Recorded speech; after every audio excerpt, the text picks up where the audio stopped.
রাষ্ট্রদূত প্রণয় ভার্মাকে পররাষ্ট্র মন্ত্রণালয়ের তলব, সীমান্তে পণ্য আনতে বাধা। ভারত অস্থিরতা সৃষ্টির চেষ্টা করলে তারাও ভালো থাকতে পারবে না, বললেন নৌ পরিবহন উপদেষ্টা। সেনা অফিসারদের যে কোনো চ্যালেঞ্জ মোকাবেলায় প্রস্তুত থাকার নির্দেশ সেনাপ্রধানের।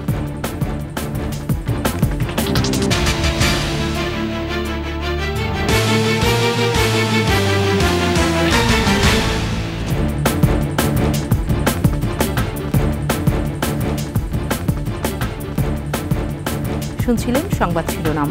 আমন্ত্রণ ২১ দেশের সংবাদে, সাথে আছি আমি সোনিয়া স্নিগ্ধা। দর্শক, ২১ টেলিভিশনের সংবাদ একই সাথে সরাসরি দেখতে পাবেন আমাদের ফেসবুক পেজ www.facebook.com/2124 অনলাইনে। এছাড়াও সাবস্ক্রাইব করতে পারেন www.youtube.com/@21 চ্যানেলে। আগরতলায় বাংলাদেশের সহকারী হাই কমিশনে হামলার ঘটনার প্রেক্ষাপটে পররাষ্ট্র মন্ত্রণালয়ের তলবে হাজির হয়েছেন ভারতীয় হাই কমিশনার প্রণয় ভার্মা। মঙ্গলবার বিকেলে ভারপ্রাপ্ত পররাষ্ট্র সচিব এম রিয়াজ হামিদুল্লাহর দপ্তরে হাজির হন তিনি। বৈঠক করেন ভারপ্রাপ্ত পররাষ্ট্র সচিবের সাথে। Continuing talking about, we have such wide-ranging relationship, multifaceted relationship, and as I've said, you cannot reduce it to one issue or one agenda. We are working across so many issues, and we really want to build a positive, stable, constructive relationship moving forward. There are so many things we are doing. There are so many interdependencies we have, and we want to build on those interdependencies. পররাষ্ট্র মন্ত্রণালয়ে আছেন সহকর্মী নাহিদ সিরাজি নিম্মি। সরাসরি চলে যাচ্ছি তার কাছে। নিম্মি, সেখানকার সবশেষ পরিস্থিতি আমাদেরকে জানান।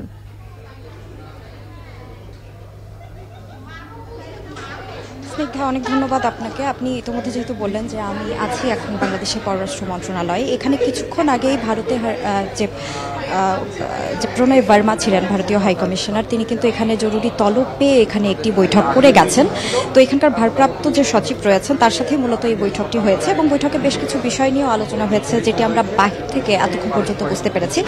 আর প্রণয় ভার্মা বৈঠক শেষে এখান থেকে বেরোনোর সময় কিন্তু আমাদের সাথে কথা বলে গেছেন সাংবাদিকদের সাথে। মূলত সেখানে তিনি তিনটি বিষয়ে আপাতত জানিয়েছেন যে বাংলাদেশের সাথে মূলত ইতিবাচক সম্পর্ক রাখতেই, এবং শুধু ইতিবাচক না, বলতে গেলে গঠনমূলক সম্পর্ক রাখতে চায় ভারত। এবং একই সাথে আরেকটি বিষয়ও বলেছে যেটি জানাচ্ছে, সেটা হচ্ছে নিরাপত্তা অগ্রগতির যে বিষয়টি রয়েছে এবং উন্নয়নের জন্য বাংলাদেশের সাথে কাজ করতে ভারত আগ্রহী। এবং সেই সাথে যেই তুচ্ছ যেই ঘটনাগুলো রয়েছে, যেমন আপনি যেটি একটু আগে বলেছেন যে আগরতলায় যে উপ হাই কমিশনে যে রয়েছে হামলার যে ঘটনাটি ঘটেছে, তাকে কেন্দ্র করে দুই দেশের যে সম্পর্ক, তাতে আসলে খুব একটা আঘাত পড়বে না বলেই কিন্তু উনি মন্তব্য করেছেন। এবং এর মধ্যে আমরা কিন্তু খেয়াল করেছি যে বেশ কয়েকবার পাল্টাপাল্টি বিবৃতি, বাংলাদেশের যে সংখ্যালঘুদের উপরে যে নিপীড়নের ঘটনা, তার যে মিথ্যে কিছু সংবাদ প্রবাহ রয়েছে, তার ভিত্তিতে কিন্তু মূলত নানা ধরনের আরও যে ঘটনা প্রবাহ রয়েছে সেগুলো চোখে পড়ছে। আর এখন আমরা সবশেষ অপেক্ষা করছি, এখানে যে ভারপ্রাপ্ত সচিব রয়েছেন উনি মূলত এখনো আমাদের সাথে কথা বলেননি। তিনি কথা বললে আমরা আরও যে বিষয় রয়েছে সেগুলো নিয়ে আলোচনা হবে, তারপরেই কিন্তু আমরা মূলত সবকিছু জানতে পারবো। তো স্নিগ্ধা, এই ছিল আমার কাছে বাংলাদেশের পররাষ্ট্র মন্ত্রণালয় থেকে সবশেষ। আমি ফিরবো আপনার কাছে। নিম্মি, আপনাকে ধন্যবাদ।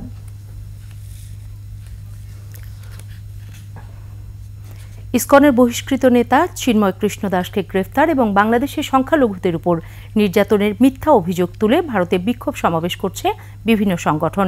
এরই ধারাবাহিকতায় বাংলাদেশের স্থলবন্দর দিয়ে ভারত থেকে আমদানি করা পণ্য আনতেও বাধা দিচ্ছেন তারা। প্রতিনিধিদের তথ্যচিত্রে ডেস্ক রিপোর্ট। রাষ্ট্রদ্রোহিতার অভিযোগে ইসকনের সাবেক নেতা চিন্ময় কৃষ্ণ দাস গ্রেপ্তারের পর থেকেই উত্তাপ বাড়ছে ভারতে। বাংলাদেশের সংখ্যালঘু হিন্দু সম্প্রদায়ের উপর নির্যাতন চলছে এমন বিভ্রান্তিকর খবরে বাড়ছে বিক্ষোভ সমাবেশ। এরই ধারাবাহিকতায় সিলেটের জকিগঞ্জ ও বিয়ানীবাজারের শেওলা স্থলবন্দর দিয়ে আন্দোলনকারীরা ভারত থেকে আমদানি করা পণ্য বাংলাদেশে ঢুকতে দিচ্ছে না। মৌলভীবাজারের কুলাউড়ার চাতলাপুর স্থলবন্দর দিয়েও ভারতের সঙ্গে আমদানি রপ্তানি সহ সব বাণিজ্যিক কার্যক্রম বন্ধ রয়েছে। বাংলাদেশের ব্যবসায়ী নেতারা জানান, ভারতের কৈলাসে ইসকন সদস্যরা চাতলাপুর শুল্ক স্টেশনের রাস্তা বন্ধ করে দেয়। এতে বন্ধ হয়ে যায় দুই দেশের বাণিজ্যিক কার্যক্রম। ওইখানে 0 পয়েন্টে ওইদিকে গেছি, যাওয়ার পরে দেখলাম যে ওই যে ইসকনের লোকজন আইসা ওইখানে ফ্ল্যাগ টেলেগ লাল ফ্ল্যাগ টেলেগ এগুলা টাঙ্গাইয়া রাস্তা বন্ধ করে আছে। ইন্ডিয়াতে তারা মাছ রিসিভ করতেছে না, হ্যাঁ, এটা আমাদের প্রশাসনিক কোনো সমস্যা না, বাংলাদেশের কোনো সমস্যা নাই। অনেক লোক ইসকনের এসে এই যে বর্ডারে ব্যারিকেড দিছে, লাল ঝান্ডি গেড়ে কাস্টমকে বলছে যে কোনো যদি মাছের গাড়ি বাংলাদেশ, কোনো গাড়ি মাছের গাড়ি না, কোনো পণ্যবাহী গাড়ি যদি ইন্ডিয়াতে ঢুকে আমরা গাড়িতে আগুন দেব, অথচ ড্রাইভারকে মারধর করব। তবে আমদানি রপ্তানি কার্যক্রম স্বাভাবিক রয়েছে বেনাপোল, পেট্রাপোল, হিলি ও বাংলাবান্ধা বন্দরে। খুরশিদ আলম মুকুল, ডেস্ক রিপোর্ট, 21 টেলিভিশন। এদিকে ভারতের ত্রিপুরায় সব হোটেল রেস্তোরাঁ বাংলাদেশিদের জন্য বন্ধ রাখার সিদ্ধান্ত নিয়েছেন মালিকরা। ত্রিপুরার হোটেল অ্যাসোসিয়েশনের জরুরি সভায় এই সিদ্ধান্ত নেওয়া হয়। সংবাদ মাধ্যম জাগরণ ত্রিপুরা জানিয়েছে, বাংলাদেশে হিন্দুদের উপর নির্যাতন এবং ভারতের জাতীয় পতাকা অবমাননার প্রতিবাদে এই পদক্ষেপ নিতে বাধ্য হয়েছে তারা। এদিকে ত্রিপুরায় বাংলাদেশের সরকারি হাই কমিশন অফিসে হামলার ঘটনায় দুঃখ প্রকাশ করেছেন ভারতের পররাষ্ট্রমন্ত্রী। এর আগে কলকাতার একটি হাসপাতালে বাংলাদেশির চিকিৎসা না দেওয়ার ঘোষণা দেয়।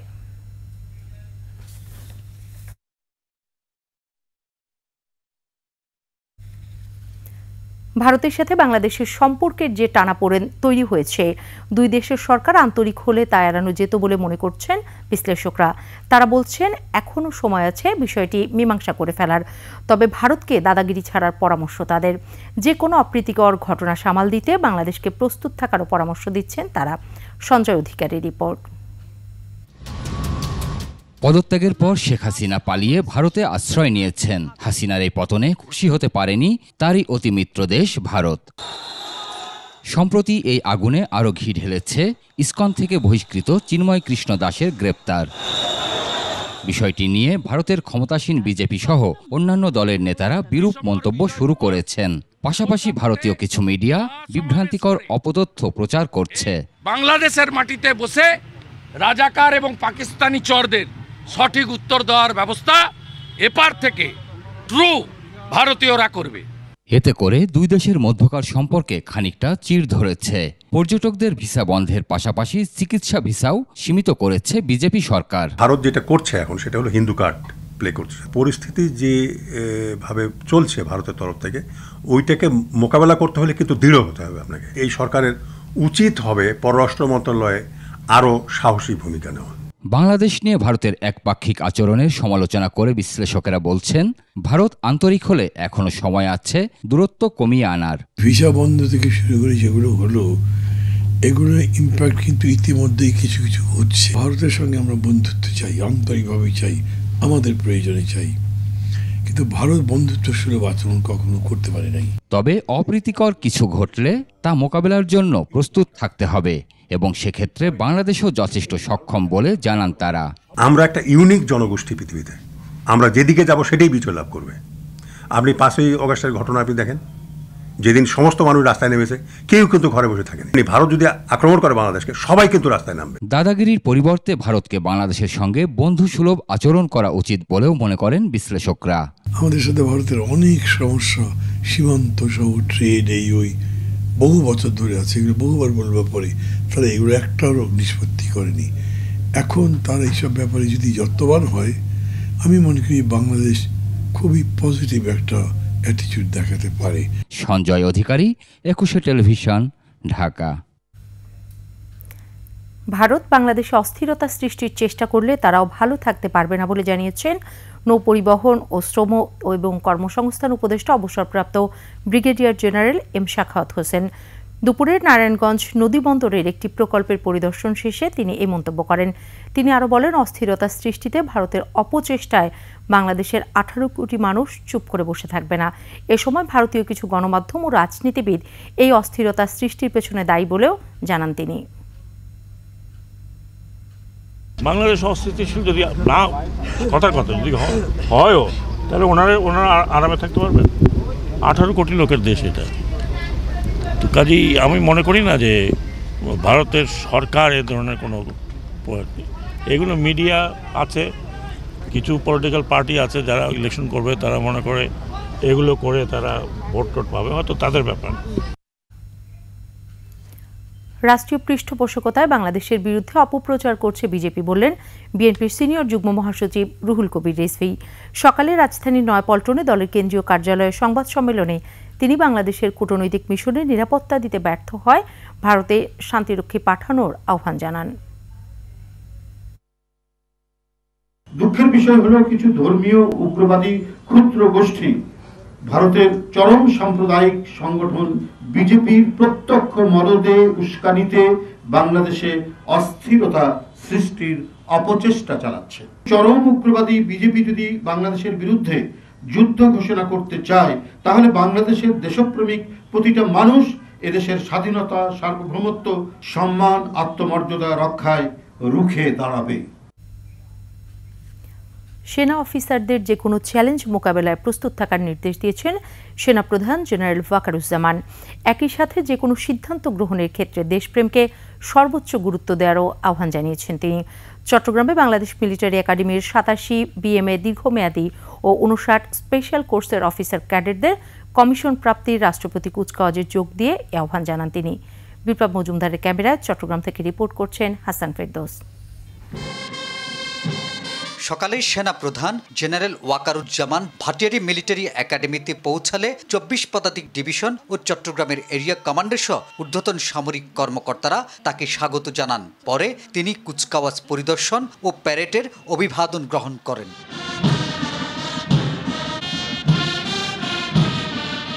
সেনাপ্রধান মহান মুক্তিযুদ্ধে সেনাবাহিনীর গৌরবোজ্জ্বল ভূমিকার কথা তুলে ধরে বলেন, বাংলাদেশ সেনাবাহিনী দেশের সীমানা পেরিয়ে বহির্বিশ্বে গৌরবময় ভূমিকা পালন করছে। এই সেনাবাহিনীর নেতৃত্বের দায়িত্ব মূলত অফিসারগণের উপরে বর্তায়। কালক্রমে এই মিলিটারি একাডেমি সুনামের সাথে তার দায়িত্ব পালন করে এবং আজকে এটা একটা আন্তর্জাতিক খ্যাতি সম্পন্ন মিলিটারি একাডেমিতে পরিণত হয়েছে। পেশাদারিত্বের সাথে দায়িত্ব পালনের পাশাপাশি নতুন কমিশন পাওয়া অফিসারদের যে কোনো চ্যালেঞ্জ মোকাবেলায় প্রস্তুত থাকার আহ্বান জানান তিনি।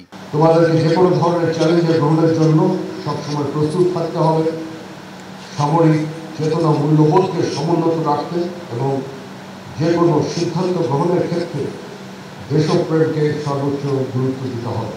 দেশের খেটে খাওয়া মানুষের অবদানের কথা তুলে ধরে সেনাপ্রধান যে কোনো সিদ্ধান্ত গ্রহণের ক্ষেত্রে নিজের বিবেককে জাগ্রত রাখার আহ্বান জানান। যে কোনো বিষয়ে চূড়ান্ত সিদ্ধান্ত নিতে নিজের বিবেকের দ্বারস্থ হও। তোমরা ভুলে যাবে না তোমাদের গড়ে তুলতে দেশের খেটে খাওয়া মানুষের অনেক অবদান রয়েছে। এবার সেরা চৌকস অফিসার হিসাবে সোর্ড অফ অনার ও সেনাবাহিনী প্রধান স্বর্ণপদক লাভ করেন battalion senior under officer Abdullah Al Arafat. পরে রীতি অনুযায়ী নতুন অফিসারদের ব্যাচ পরিয়ে দেন তাদের অভিভাবকরা। 3 বছর মেয়াদী 87তম বিএমএ লং কোর্স এবং 59তম স্পেশাল কোর্সে সর্বমোট 231 জন ক্যাডেট কমিশন লাভ করেন। এর মধ্যে 207 জন পুরুষ এবং 24 জন নারী অফিসার রয়েছেন। হাসান ফেরদৌস, 21 টেলিভিশন, চট্টগ্রাম। কোনো আইনজীবী অংশ না নেয় বাংলাদেশ সনাতন জাগরণ মঞ্চের নেতা চিন্ময় কৃষ্ণ দাসের জামিন শুনানির তারিখ পিছিয়ে 2 জানুয়ারি নির্ধারণ করেছেন আদালত। সকালে চট্টগ্রাম মহানগর দায়রা জজ আদালতের বিচারক সাইফুল ইসলাম এই আদেশ দেন। জামিন শুনানির সময় চিন্ময় কৃষ্ণ দাসকে আদালতে হাজির করা হয়নি। তবে আদালত ভবন চত্বরে ছিল আইনশৃঙ্খলা বাহিনীর কড়া নজরদারি। এদিকে আইনজীবী সাইফুল ইসলাম আলিফ হত্যাকাণ্ডের বিচার চেয়ে আদালত চত্বরে বিক্ষোভ করে সমাবেশ করেছেন আইনজীবীরা। এ সময় আইনজীবীরা হত্যাকাণ্ডের নিন্দা জানিয়ে অপরাধীদের দৃষ্টান্তমূলক শাস্তির দাবি জানান।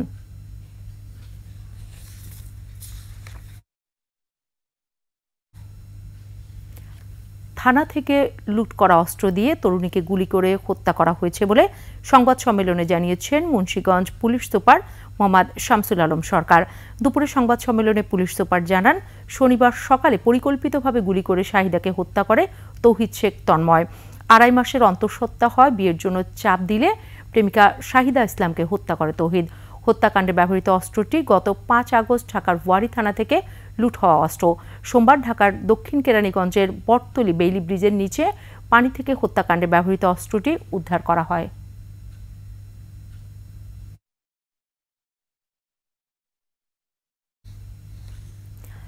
চট্টগ্রামে আইনজীবী সাইফুল ইসলাম নিহতের প্রতিবাদ ও ইসকন নিষিদ্ধের দাবিতে মাদারীপুরের রাজৈর কবিরাজপুরে প্রতিবাদ সভা ও বিক্ষোভ মিছিল করেছে স্থানীয় জনতা। সকালে সর্বস্তরের তৌহিদি জনতার ব্যানারে মিছিল শেষে প্রতিবাদ সভা হয়। সভায় আইনজীবী সাইফুল ইসলামের হত্যায় জড়িত সবাইকে আইনের আওতায় এনে কঠিন শাস্তির দাবি জানান বক্তারা। ইসকন নিষিদ্ধ করা না হলে কঠোর কর্মসূচির হুঁশিয়ারি দেন তারা। বক্তব্য দেন সৈয়দ হারুনুর রশিদ ও দেলোয়ার হোসেন মিঠু মাতব্বর।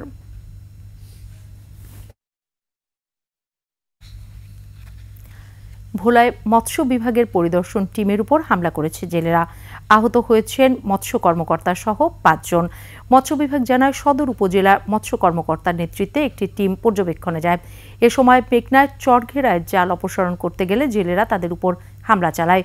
এই ঘটনায় ভোলার সিনিয়র মৎস্য কর্মকর্তা মাহমুদুল হাসান সহ ৫ কর্মী আহত হন। আহতদের ভোলা হাসপাতালে ভর্তি করা হয়েছে। উপজেলার নির্বাহী কর্মকর্তা, মৎস্য কর্মকর্তা ও পুলিশ সহ প্রশাসনের কর্মকর্তারা ঘটনাস্থলে যান। মামলা দায়েরের প্রস্তুতি চলছে। আশুলিয়ায় ফয়সাল হত্যা মামলায় 4 জনকে গ্রেফতার করেছে পুলিশ। জব্দ করা হয়েছে হত্যাকাণ্ডে ব্যবহৃত 3টি মোটরসাইকেল ও দেশীয় অস্ত্র। দুপুরে সংবাদ সম্মেলন করে এ তথ্য জানায় সাভার সার্কেলের অতিরিক্ত পুলিশ সুপার শাহিনুর কবির। মানিকগঞ্জের শিবালয় থেকে আসামিদের গ্রেফতার করা হয় বলে জানায় পুলিশ। তারা হলেন আশুলিয়ার গাজীরচট এলাকার রাহুল ও হাবিব এবং চিত্রশাইল এলাকার শাহ আলম ও ডেন্ডাবর এলাকার মহিউদ্দিন মহির। চট্টগ্রামের রাউজানে ইটভাটায় চাঁদাবাজি করতে গিয়ে পুলিশের হাতে আটক হয়েছেন আবু জাফর নামে এক চাঁদাবাজ।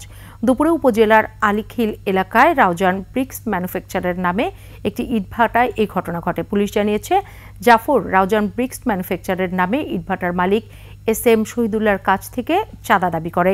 ইটভাটার মালিক তাকে 50,000 টাকা চাঁদা দেওয়ার পরও আরও চাঁদা দাবি করলে ইটভাটার মালিক 999 নম্বরে অভিযোগ করে।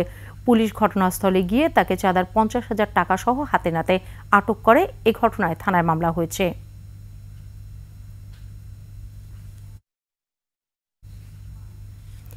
মানুষ বা অন্য কোনো প্রাণীর জন্য নয়, ফসলের হাসপাতাল। নিজেদের উদ্যোগে নেত্রকোনায় এই হাসপাতাল তৈরি করেছেন কৃষকরা। উৎপাদিত ফসলের রোগবালাই হলে অভিজ্ঞ চাষিদের কাছ থেকে নেওয়া হয় পরামর্শ। রোগ জটিল হলে পরামর্শ দেন কৃষি কর্মকর্তারা। শুধু তাই নয়, 504 জাতের বিলুপ্ত ধান সংগ্রহের রেকর্ড গড়েছে তোষাইপাড়ের কৃষক সংগঠন নামের এই প্রতিষ্ঠান।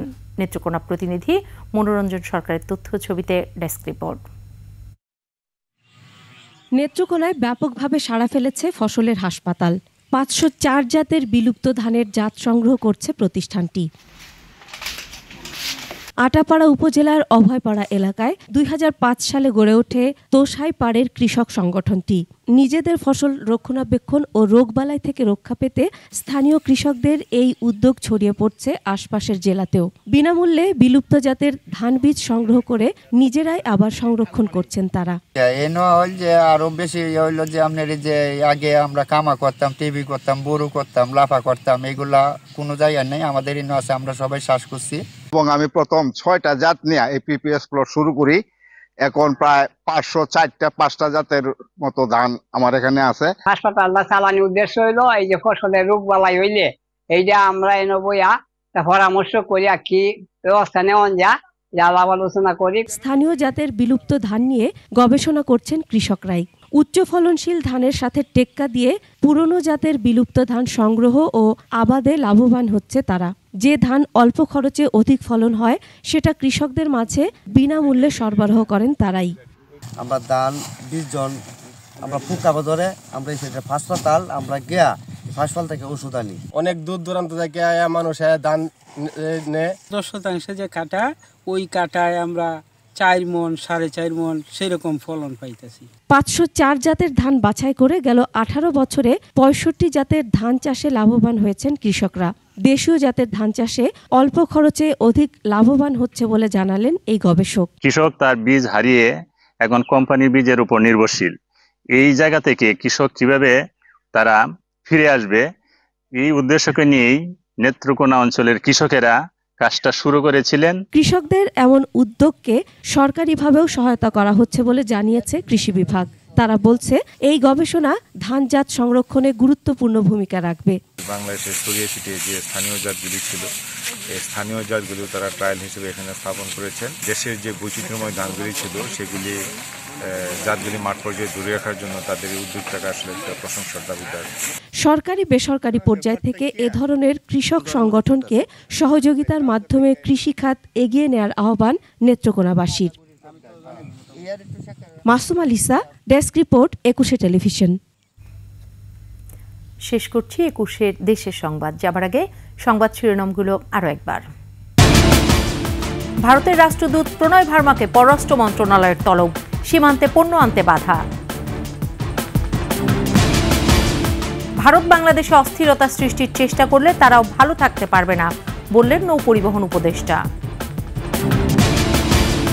সেনা অফিসারদের যে কোনো চ্যালেঞ্জ মোকাবেলায় প্রস্তুত থাকার নির্দেশ সেনাপ্রধানের।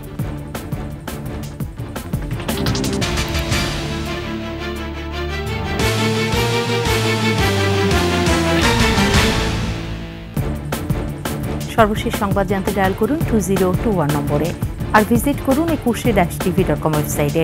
ফেসবুকে ভিজিট করতে পারেন www.facebook.com/2124 অনলাইনে। এছাড়াও সাবস্ক্রাইব করতে পারেন www.youtube.com/@21 চ্যানেলে।